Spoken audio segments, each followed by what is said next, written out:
तो नमस्कार दोस्तों, कैसे हैं आप सब। आशा और उम्मीद करते हैं कि अच्छे होंगे। तो दोस्तों, जिस प्रकार आप देख रहे हैं कि बिहार पुलिस वैकेंसी के लिए पेपर में बार बार उसकी चर्चा की जा रही है और कहीं ना कहीं यह वैकेंसी आपको नेक्स्ट मंथ देखने को मिल जाएगी। तो जिस प्रकार हम जान रहे हैं कि वैकेंसी आने वाली है और कहीं ना कहीं इसमें पहले लिखित परीक्षा होती है, और लिखित परीक्षा जो होती है तो लिखित परीक्षा के लिए आपको पहले से तैयार होना पड़ेगा। मान लीजिए कि आप वैकेंसी आने के बाद तैयारी करिएगा, लेकिन कोई बच्चा अगर वैकेंसी आने से पहले तैयारी कर रहा है तो कहीं ना कहीं ये बेहतर है कि आपसे पहले वो उस चीज़ के लिए एलिजिबल रहेगा और उस चीज़ के लिए ज़्यादा वो एक्टिव माना जाएगा। तो कहीं ना कहीं आप भी अपनी तैयारी को बेहतर करिए, और बेहतर करने के लिए कहीं ना कहीं अभी से आपको लगना पड़ेगा। मान लीजिए कोई चीज़ के लिए हम लगते हैं तो सबसे पहले क्या है कि उसकी रोड मैप हमें जानकारी होनी चाहिए, उसमें क्या क्या एलिजिबिलिटी है वो जानना होगा। तो आइए इस सारी चीज़ की हम चर्चा करेंगे। तो सबसे पहले तो यही जानिए कि Bihar police Bihar police Bihar police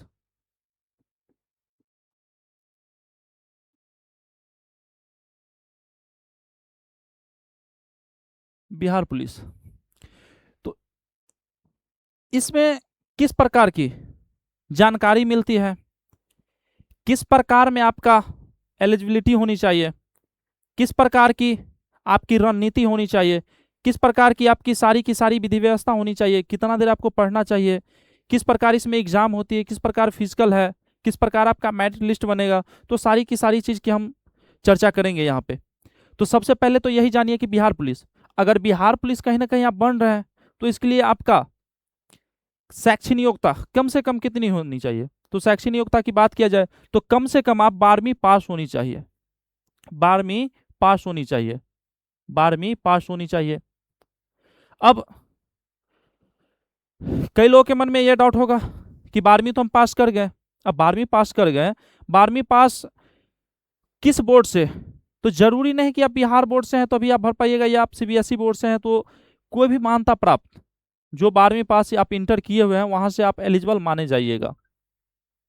तो ये कहीं ना कहीं आप कम से कम 12th किए हो।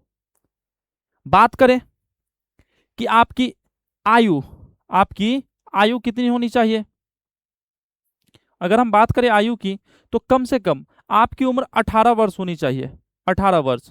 अगर वही बात करें कि मैक्सिमम, तो मैक्सिमम जो है 25 माना गया है, लेकिन बात जहां तक हम करें इसका 25, तो 25 हर एक जितने भी आप कैटेगरीज देखते हैं प्रत्येक कैटेगरी में कुछ ना कुछ छूट मिलती है। हर एक कैटेगरी में कुछ ना कुछ छूट आपको मिलेगी, तो उस अकॉर्डिंग हर कैटेगरी के अकॉर्डिंग छूट मिल जाती है। लेकिन जो मेन एज माना जाता है 18 से 25 इसका एज माना जाता है।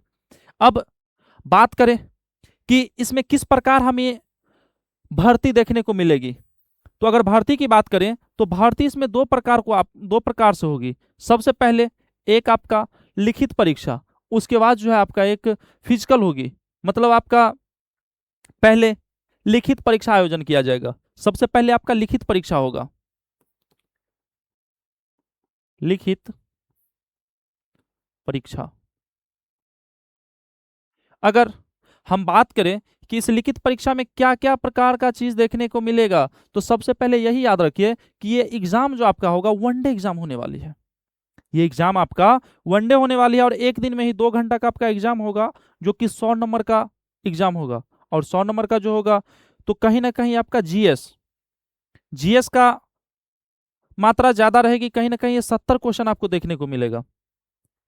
बात करें कि इसमें जीएस में कहाँ कहाँ से कितना क्वेश्चन पूछा जाता है, तो सबसे पहले आप ये याद रखिएगा कि जीके और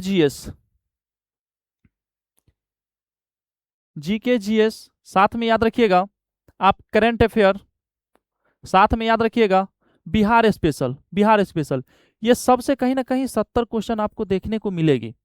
70 क्वेश्चन देखने को मिलेगी। वहीं हम बात करें कि मैथ, तो मैथ में कितना देखने को मिलेगा। तो मैथ का क्वेश्चन दोस्तों कहीं ना कहीं 10 क्वेश्चन यहां से भी रहता है। 10 क्वेश्चन रहने की संभावना रहती है हमेशा।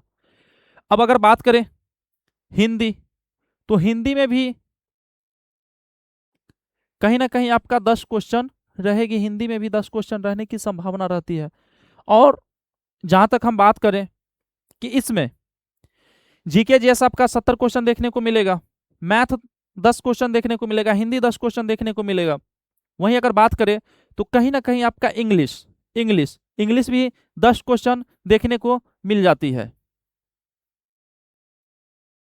10 क्वेश्चन देखने को मिल जाती है। लेकिन कई बार ऐसा देखा गया कि आपका कंप्यूटर का भी कुछ क्वेश्चन देखने को मिलेगा। तब कहिएगा कंप्यूटर का क्वेश्चन, तो हो सकता है कहीं ना कहीं आपका इंग्लिश का कुछ क्वेश्चन उसमें मैनेज कर दे, और इस प्रकार जो आपका 100 क्वेश्चन का एग्जाम होगा। अगर बात करें निगेटिव मार्किंग की, तो निगेटिव मार्किंग रहने की कोई संभावना नहीं है इसमें, क्योंकि निगेटिव मार्किंग इसमें ना होता है। मतलब आप समझ जाइए कि आपके एग्जाम में 100 क्वेश्चन है, 100 क्वेश्चन है, तो 100 क्वेश्चन में आप ये मत सोचिएगा कि हम इसको बनाए या ना बनाए, क्योंकि आपका कोई नेगेटिव मार्किंग इसमें कट नहीं रहा है।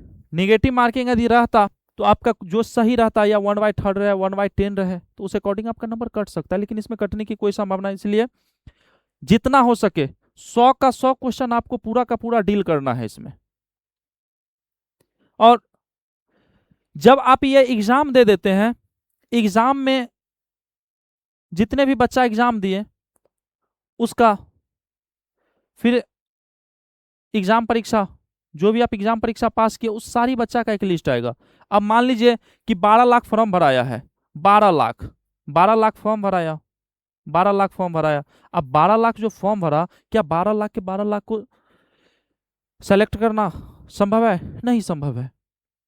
संभव इसलिए नहीं है क्योंकि उतनी वैकेंसी आपकी होती नहीं। वैकेंसी आपको बहुत आएगा, बिहार पुलिस में बहुत देखने को मिलेगा, तो कितना, मान लीजिए 20,000 वैकेंसी देखने को मिला, 20,000 वैकेंसी देखें। अगर 20,000 देखें तो 12 लाख में कम से कम 10 लाख स्टूडेंट एग्जाम देगा, क्योंकि 2 लाख या तो उसका फॉर्म कैंसिल हो जाए, या हो सके तो कुछ बच्चा उसमें एग्जाम में अपेयर ना हो पाया, तो इस कारण उसका भी छूटेगा कहीं ना कहीं। अब 12 लाख स्टूडेंट की बात करें तो 12 लाख में तो 10 लाख एग्जाम दिया। अब 10 लाख तो ये सोच के दे रहा है ना कि कहीं ना कहीं हमारा हो, लेकिन सभी विद्यार्थी का होना संभव नहीं है। कहा जाता है कि घोड़ा का अगर रेस हो तो वही जीतता है जो घोड़ा सबसे तेज दौड़े। और जनरल कंपटीशन में अगर 10 लाख है, 10,000 में, 10 लाख में अगर 20,000 में आना है, तो कहीं ना कहीं आपको मेहनत करना पड़ेगा, और मेहनत भी करना पड़ेगा तो शुरुआत से मेहनत करना पड़ेगा। अब बात करें कि इसमें जो भी बच्चा सबसे ज्यादा नंबर लाएंगे, अप्रॉक्स मान लीजिए कि 5 गुना मतलब 5 गुना जो है 20,000 है, तो 20,000 में जो है 5 गुना बच्चा को इसमें से मतलब सेलेक्ट किया जाएगा, जो परीक्षा मतलब उत्तीर्ण किया हो। तो उत्तीर्ण किया हो तो कम से कम 1 लाख स्टूडेंट को लेगा, 1 लाख स्टूडेंट को लेगा। अब 10 लाख स्टूडेंट एग्जाम दिया, 9 लाख को सीधा बाहर, लेकिन 1 लाख को जो अंदर ले रहा है, तो कहीं ना कहीं उसमें कुछ टैलेंट होगा। तो उसमें जो भी बच्चा सबसे हाईएस्ट नंबर लाया होगा उसको सेलेक्ट किया जाएगा। अब ये जो 1 लाख बच्चा रह गया, उसका फिजिकल होगा, और फिजिकल में भी आपको समय देगा नहीं। जैसे ही आपका ये रिटेन का एग्जाम का रिजल्ट दे दिया, आपका फिजिकल की बात कहीं ना कहीं किया जाए तो फिजिकल का भी डेट बहुत जल्द घोषणा कर दी जाती है। हालांकि इस बार जो देखा गया, तो इस बार तो ये हुआ कि रिजल्ट आने से पहले ही आपका फिजिकल का डेट घोषित कर दिया था, और मुश्किल से मुश्किल वही एक महीना टाइम मिला। और हर बार ये होता आ रहा था कि लड़की का दौर बाद में और लड़का का पहले हो रहा था, लेकिन इस बार क्या हुआ कि लड़का का बाद में हुआ और लड़की का पहले हो गया, तो कहीं ना कहीं लड़का के लिए वरदान साबित हुआ। लेकिन आपको ये मान के नहीं चलना है कि हमारा बाद में हमारा पहले हो। आप इस उद्देश्य से तैयारी करिए कि सोचिए कि पहली बार में हमारा हो जाए, और जब भी हमें डेट दे, हम अपने डेट पे आने के लिए हम तैयार हैं। तो अब 1 लाख बच्चा जो रनिंग के लिए क्वालिफाई किए, अब उसका जो है कहीं ना कहीं फिजिकल होगा। अब फिजिकल की बात करें तो फिजिकल में देखिएगा तो आपको 3 चरण से गुजरना पड़ेगा। फिजिकल में 3 चरण से गुजरना पड़ेगा, जिसमें आपको सबसे पहले होगा दौड़, सबसे पहले दौड़ होगा। उसके बाद जो है आपका गोला फेंक, गोला फेंक। अगर उसके बाद बात करें तो आपका जंप भी होगा। जंप में बात किया जाए तो हाई जंप आपका होगा। एक होता है लॉन्ग जंप, एक होता है हाई जंप। तो लॉन्ग जंप इसमें जो है हाई जंप होता है। अब बात करें दौड़, तो दौड़ में जो है लड़का में, खास करके पुरुष अभ्यर्थी में, पुरुष अभ्यर्थी में, पुरुष अभ्यर्थी में, और बात करें महिला महिला अभ्यर्थी में, तो पुरुष अभ्यर्थी की बात करें तो पुरुष अभ्यर्थी में माना ऐसा कि 6 मिनट से पहले आपको क्वालिफाई करना है। 6 मिनट से पहले आपको क्वालिफाई कर जाना है।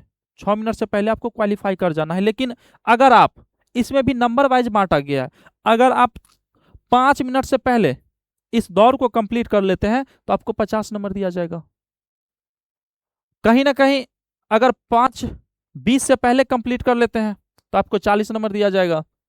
अगर 5:40 से पहले आप कंप्लीट कर लेते हैं तो आपको 30 नंबर दिया जाएगा। और 5:40 से लेकर 6 मिनट के बीच में आप करते हैं तो आपको 20 नंबर दिया जाएगा। तो इस प्रकार इसका रनिंग होता है। अगर 6 मिनट के बाद किए तो 6 मिनट के बाद आपको डायरेक्ट डिस्क्वालीफाई माना जाएगा। तो दौड़ में जो है कम से कम आप 6 मिनट में पहुंच जाइए, और इसके लिए जो है जो फुल मार्क आपको मिलेगा, 5 मिनट से अगर पहले कंप्लीट करते हैं तो 50 अंक की व्यवस्था किया गया है। अब गोला फेंक की बात करें तो गोला फेंक में जो है हाईएस्ट अंक 25 अंक है। 25 अंक है। 25 अंक है। अगर हम जंप की बात करें तो जंप में भी जो आपको 25 अंक दिया जाता है, और इस प्रकार जो है आपका हो गया 100 अंक। 100 अंक।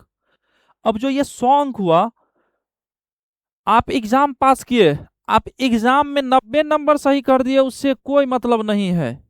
एग्जाम में 90 क्वेश्चन सही कर दिए, उससे कोई मतलब नहीं। कहीं ना कहीं आपको दम दिखाना पड़ेगा, तो इस रनिंग में दिखाना पड़ेगा,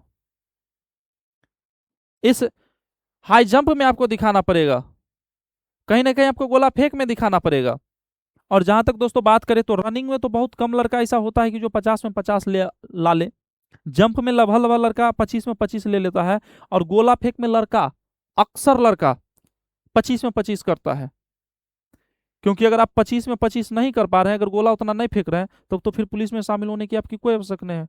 क्योंकि देह में अगर आपका जान ही नहीं है तो आप क्या खुद अपने आप को नहीं संभाल रहे हैं, राज्य को क्या संभालने की काम करिएगा। तो इस प्रकार ये पुरुष अभ्यर्थी की विधि व्यवस्था रहता है। अगर बात करें महिला की, तो महिला में जो है आपको 5 मिनट एक टाइम टेबल रखा गया है। क्योंकि महिला अभ्यर्थी में क्या है कि समय आपका जो है रनिंग में क्या होता है, उसका कहीं ना कहीं पुरुष से आसान होता है। बॉडी मूवमेंट देखते हुए हर चीज पुरुष के तुलना में महिला का आसान रखा गया है। तो महिला की बात करें तो महिला में यह देखा गया कि उसका रनिंग मात्र 1000 मीटर का होता है, लेकिन पुरुष का क्या 1600 मीटर का है। 1000 मीटर का है तो 1000 मीटर में जो आपको कम से कम 5 मिनट में जो आपको क्वालिफाई करना है। 4 मिनट से पहले किए तो आपको 50 नंबर मिल जाएगा। तो लेटेस्टली आपको 5 मिनट तक कंप्लीट कर लेना है। गोला फेंक में भी सेम है कि उसमें भी 25 नंबर दिया जाता है। उसी प्रकार देखिएगा हाई जंप में भी 25 नंबर दिया जाता है। तो इस प्रकार आपका विधि व्यवस्था होती है। जब आप ये सारी चीज कंप्लीट कर लेते हैं तो आपको गेट पास दिया जाएगा, जो कि यह दर्शाता है कि आप कहीं ना कहीं फिजिकल क्वालिफाई कर लिए हैं। जब आप फिजिकल क्वालिफाई कर लेते हैं, फिर देखा जाता है कि जो 1 लाख स्टूडेंट को हम रनिंग के लिए बुलाए थे, उसमें कितना क्वालिफाई हुआ। अब जितने भी बच्चे क्वालिफाई हुए हैं, क्वालिफाई बच्चा का जो है अंतिम तौर पर मेगा सूची तैयार किया जाता है, मेरिट लिस्ट। अब आपका मेरिट लिस्ट तैयार हुआ, उस आधार पे जो है अंतिम रूप से चयन घोषित किया जाता है। अब मान लीजिए कि 40,000 बच्चा, कम से कम 40,000 बच्चा क्या किया कि ये फिजिकल भी पास कर लिया, लेकिन सरकार वैकेंसी कितना दिया है, मात्र 20,000। अब कहीं ना कहीं 20,000 तो छटेगा। तो अब ये देखा जाएगा कि ये सब मिला के कितने बच्चे हाईएस्ट नंबर ला रहे हैं। 20,000 वहां तक वो रोक लेगा, बाकी बात 20,000 को वहां से भी डिस्क्वालीफाई माना जाएगा, और उसी के बारे में जानते हुए कहता है कि मेरिट लिस्ट से बाहर हो गया। और इसी आधार पे जो आपको अंतिम चयन माना जाएगा ये 20,000। ये सब होने के बाद आपका मेडिकल वगैरह होगा, और 1 साल का लगभग ट्रेनिंग होता है। ट्रेनिंग कंप्लीट होने के बाद आपका जहां भी ड्यूटी देगा वहां पे आपका ड्यूटी हो जाएगा। अब बात करें कि तैयारी कैसे करें इसका, ये तो आपकी जानकारी था। तो तैयारी कहीं ना कहीं करें, हर चीज का आपको एक स्ट्रेटजी लेके चलना पड़ेगा, रोड मैप लेके चलना पड़ेगा। कहीं ना कहीं आपका विजन क्लियर है तो ही ठीक है। 10 नाव की सवारी करने से बेहतर है कि 1 नाव की सवारी करें। तो कोशिश करिए कि अगर आप आधार बुक जिसे बनाते हैं, जिसे आप बार बार रिवाइज कर सके, तो कोई एक कोचिंग का हो या कोई एक प्लेटफॉर्म का हो, हर जगह कहीं एक जगह का आप सेलेक्ट करिए। अब मान लीजिए हम पढ़ने के लिए लुसेंट भी पढ़ लिए, पढ़ने के लिए क्राउन भी पढ़ लिए, पढ़ने के लिए घटना चक्र भी पढ़ लिए, हर एक बुक में अगर कोई भी चीज रहती है तो वही बहुत से बहुत 10% चीज मिसिंग रहती है, इधर का उधर नहीं रहता है। कोशिश करिए कि वो 90% जो सेम है उसको पकड़ बनाए। जब आप ये कर लीजिएगा तो कहीं ना कहीं आप अदर स्टूडेंट से बेहतर कर लीजिएगा। और कोशिश करिए कि एग्जाम से पहले ही हम तैयारी में लग जाए, क्योंकि बरसाती मेढक बनने से कुछ नहीं होगा। जनरल कंपटीशन है, कहा जाता है इस रेस में जो है हजारों बर्बाद हुए और लाखों तैयार बैठे हैं। तो कहीं ना कहीं आपको पहले से मेहनत करना होगा। तो कोई एक एक सेगमेंट पे काम करिए। अगर बात करें हमारे यहाँ, तो हमारे यहाँ इसका आपको संपूर्ण तौर पे जो है तैयारी करवाई जाएगी। अब बिहार पुलिस की जितनी भी आपका जो भी सिलेबस हो, जो भी आपका फिजिकल हो, हर एक चीज हमारे यहाँ उपलब्ध है। हमारे यहाँ आपको टीचर भी, हर सब्जेक्ट का आपको पर्सनल टीचर मिल जाएगा। फिजिकल के लिए भी हमारे यहाँ पर्सनल ट्रेनर है, जो कि वैसे बच्चा को पास करवा दिया जो दो दो बार कहीं ना कहीं बिहार पुलिस फिजिकल में डिस्क्वालीफाई हुए थे, लेकिन उनको भी पास करवा दिया गया है। और ऐसा है कि वो आज भी जॉब कर रहा है। तो हम आपको सिर्फ एग्जाम ही पास नहीं करवाएंगे, हम आपको फिजिकल भी पास करवाएंगे, हम आपको जॉब पे भी भेजेंगे।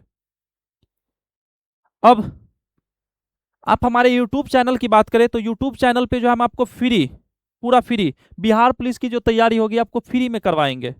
कोई इसका चार्ज नहीं लगेगा, कोई इसका चार्ज, हम कोई चार्ज नहीं आपसे लेंगे।